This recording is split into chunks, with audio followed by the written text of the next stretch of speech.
ایردراپ پاوز توی چند روز گذشته حسابی سر و صدا کرده.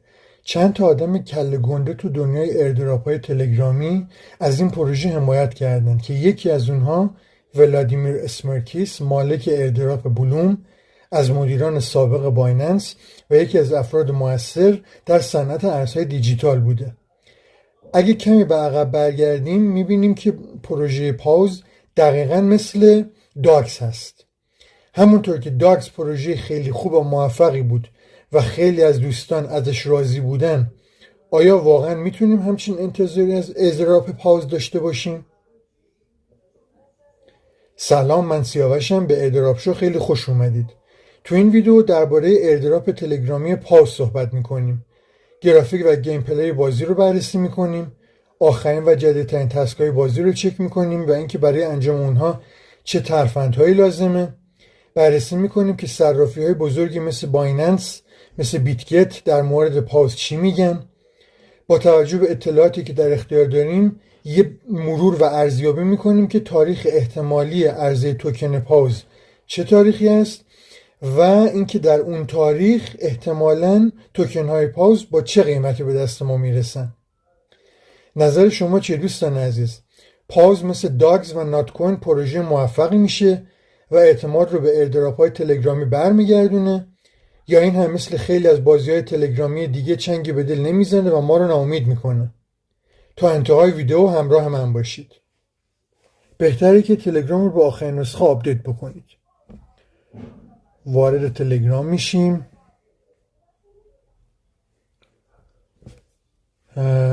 اینجا پروژه پاوز رو پیدا میکنیم. خب وارد پروژه میشیم.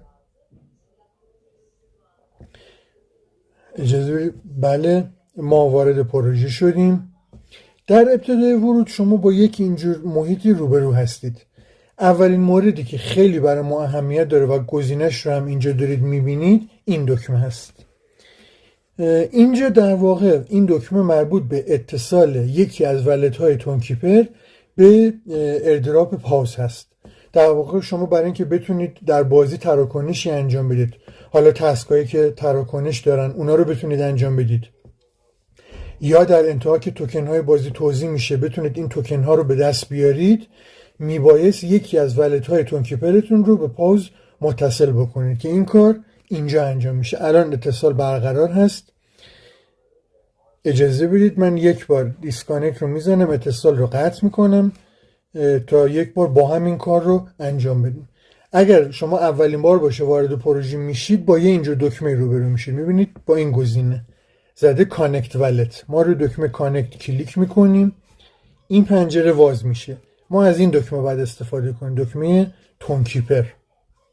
این دکمه رو کلیک میکنیم. ببینید یه اینجور پنجره وقتی ما وارد تونکیپر میشیم یه اینجور پنجره برای ما باز میشه. توی این قسمت شما باید اون ولتی رو که میخواید به پاوز متصل بکنید رو اینجا انتخاب بکنید. حالا ممکنه شما چند تا ولت مختلف داشته باشید.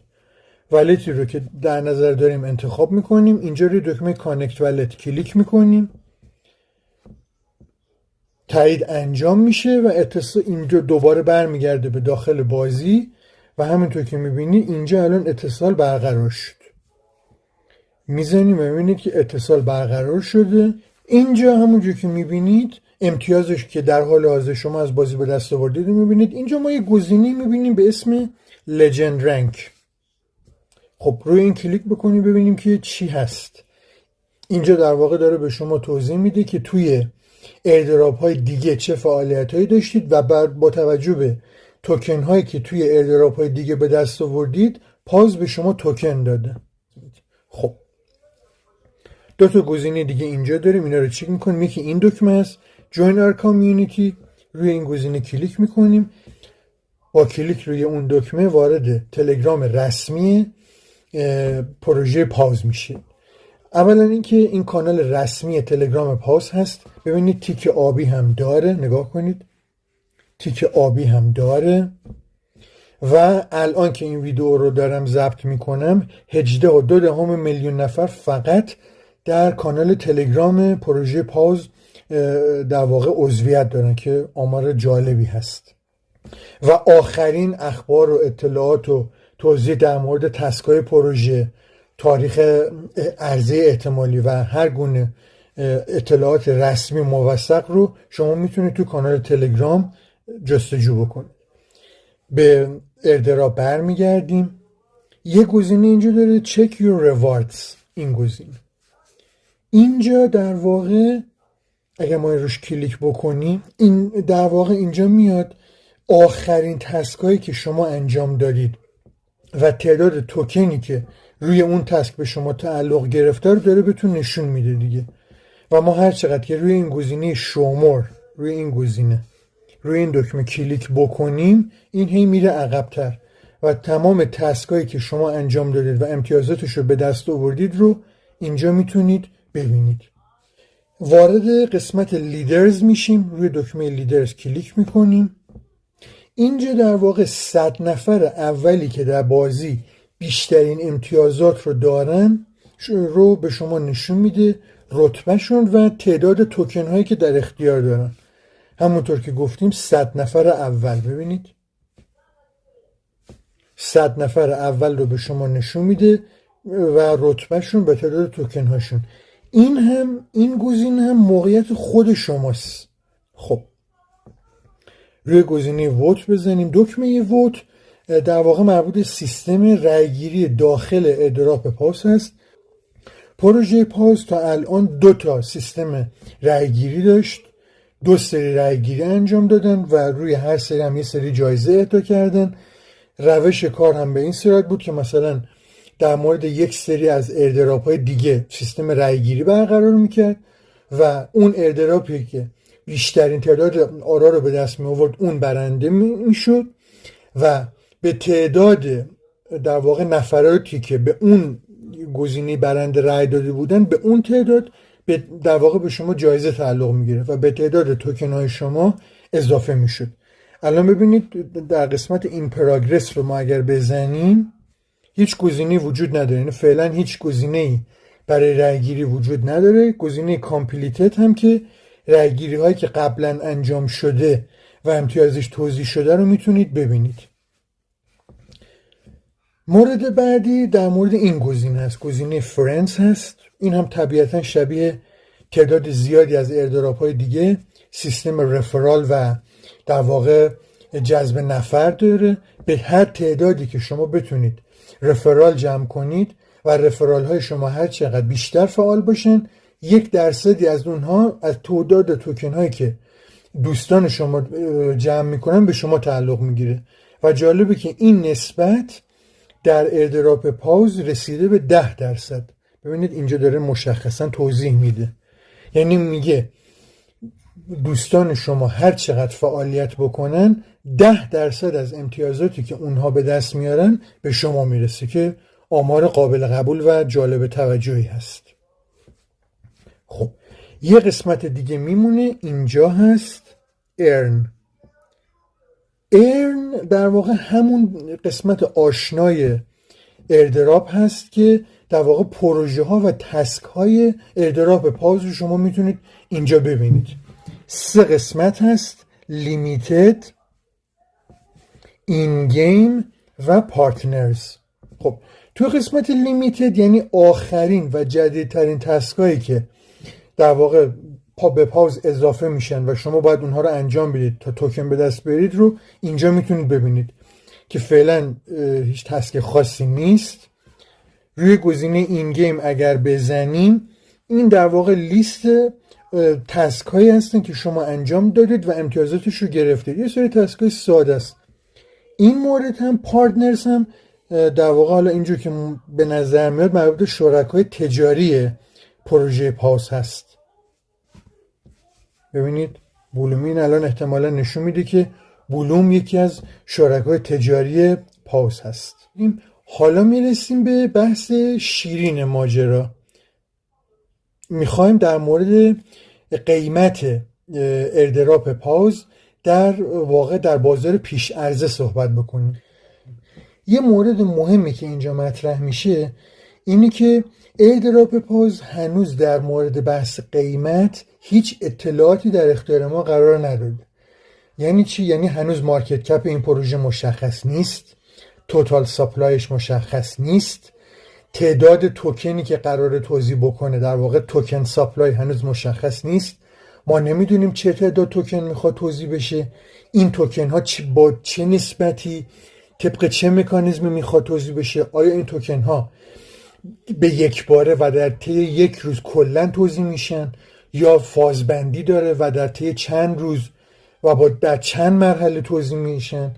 نه تنها این موارد در بازار رسمی هنوز مشخص نشده و خود پاوز هیچ اشاره رسمی به اینها نکرده، حتی در بازار غیر رسمی هم هنوز هیچ گونه صحبتی در مورد این موارد مطرح نیست. به نظر من شاید یک دلیلش اینه که این پروژه هنوز یک پروژه نوپا و میشه گفت جدیده. تاریخ شروع پروژه پاوز 22 اکتبر بوده و امروز که این ویدیو رو داریم ضبط میکنیم 8 دسامبر هست. یعنی در واقع ما کمتر از 1.5 ماه که از پروژه گذشته. یعنی در واقع میشه گفت با یک پروژه جدید و نوپا سر کار داریم. شاید اینکه هنوز هیچ اطلاعاتی در مورد بحث مالی پروژه در اختیار نیست، احتمالاً یک دلیلش این هست. حالا بریم ببینیم که توی اینترنت در این باره چه اطلاعاتی رو میتونیم به دست بیاریم. خب اول ببینیم که صرافی‌های داخلی در این زمینه چی میزنن. گوگل رو باز میکنیم، حالا هر مرورگر دیگری هم میتونید باز کنید. میزنیم قیمت پاوز در بازار پیش عرضه. ببینید این گزینه قیمت پاوز در بازار پیش عرضه، این رو ما میزنیم. ببینید هیچ آمار مشخصی وجود نداره، صرفاً بعد چند تا از صرافی‌ها که مثلا پاوز رو قرار دادن اونها هست. مثلا حالا ما این مورد اول صرافی راستین، این رو بزنیم ببینیم چه اطلاعاتی به ما میگه. ببینید هیچ خبری از آمار نیست، فقط اینجا اشاره شده که به زودی و داره میگه که این ارز دیجیتال به زودی لیست میشه. یعنی فقط داره اعلام میکنه روزی که پاوز در بازارهای جهانی و در صرافی‌های جهانی عرضه بشه ما هم اون رو عرضه میکنیم. به جز این دیگه فعلا خبری از قیمتش در بازار پیش عرضه وجود نداره. ببینیم که صرافی‌های خارجی و صرافی‌های بزرگ بین‌المللی در این باره چی میگن. چه گزینه رو سرچ میکنیم؟ این مورد پاوز پری مارکت پرایس، این رو سرچ میکنیم پاوز پری مارکت پرایس. خب اولین مورد میخوایم ببینیم که صرافی بایننس در این باره چی میگه. روی این گزینه کلیک میکنیم. خب یک نکته بسیار مهمی رو من اینجا باید بهتون توضیح بدم. ببینید الان ما توی صرافی بایننس هستیم ولی با یک فضای متفاوتی شما اینجا مواجهید. به این مورد خوب دقت کنید. ببینید این گزینه اینجا این فضا اسمش هست بایننس اسکوئر. بایننس اسکوئر چیه؟ بایننس اسکوئر در داخل بایننس، منتها مطالبی که توی این فضا توی بایننس اسکوئر نوشته میشه و قرار میگیره الزاماً اخبار رسمی و درست نیستن.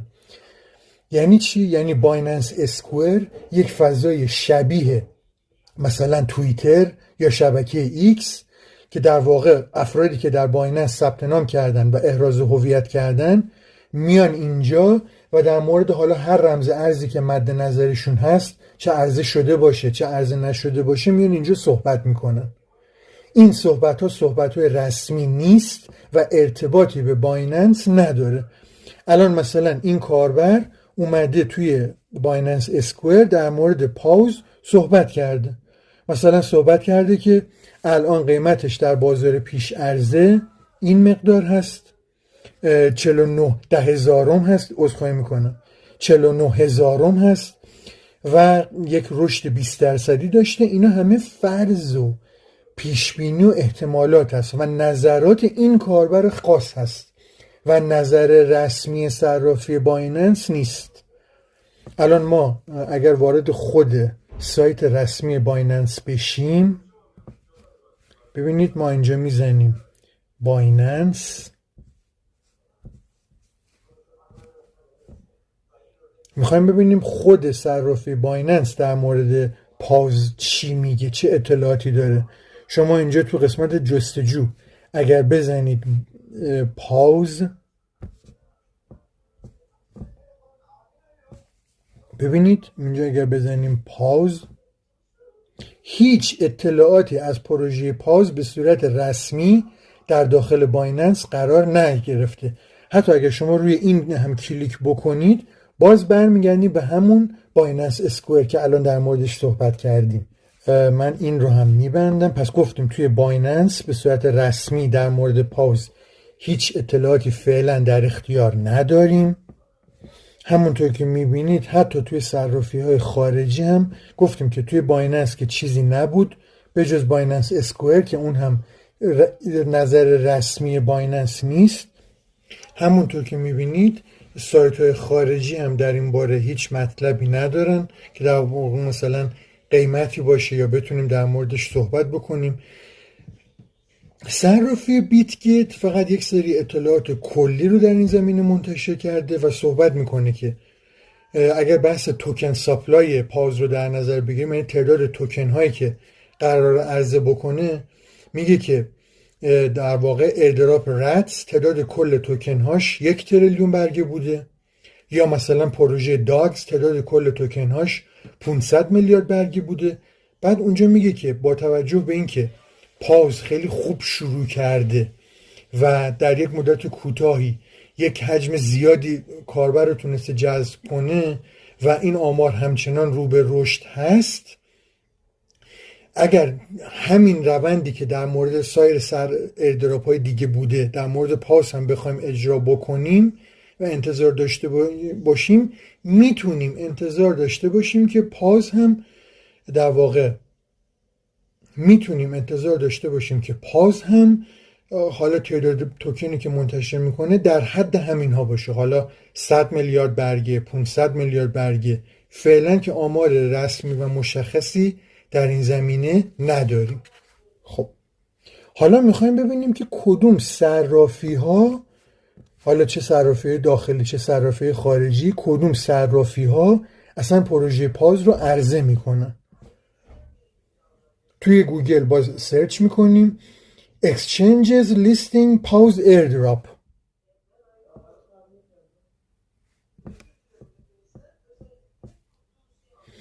این گزینه ببینید Exchanges listing Pause airdrop، این گزینه رو سرچ میکنیم.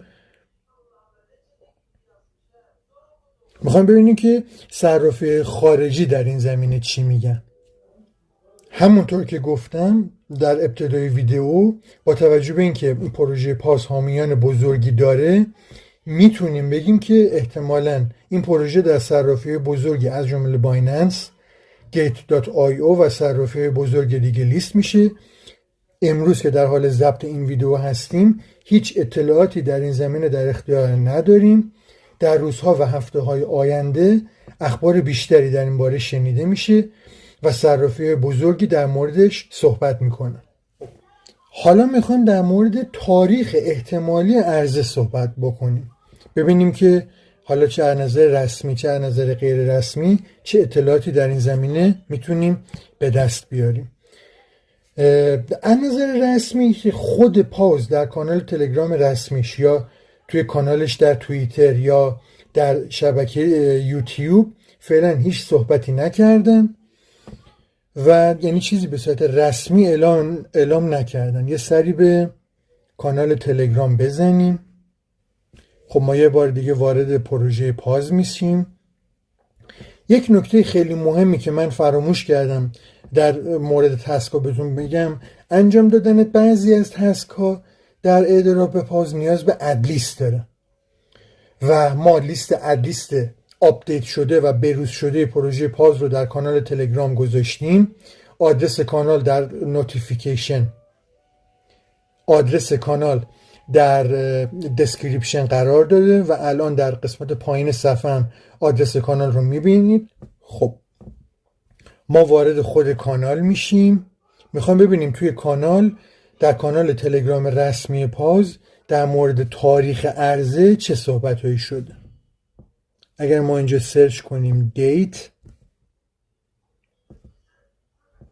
ببینید توی کانال رسمی تلگرام پروژه تنها صحبتی که در مورد تاریخ و تاریخ ارزش شده این پست هست که اینجا داره میگه که فاز فارمینگ پروژه در ماه دسامبر که الان داخلش هستیم و امروز 8 دسامبر هست، فاز فارمینگ پروژه در ماه دسامبر به پایان میرسه و بعد از اتمام فاز فارمینگ تاریخ دقیق لیست شدن رو ما مشخص میکنیم و بهتون اطلاع رسانی میکنیم. پس هیچ تاریخ مشخصی رو اینجا بیان نکرده.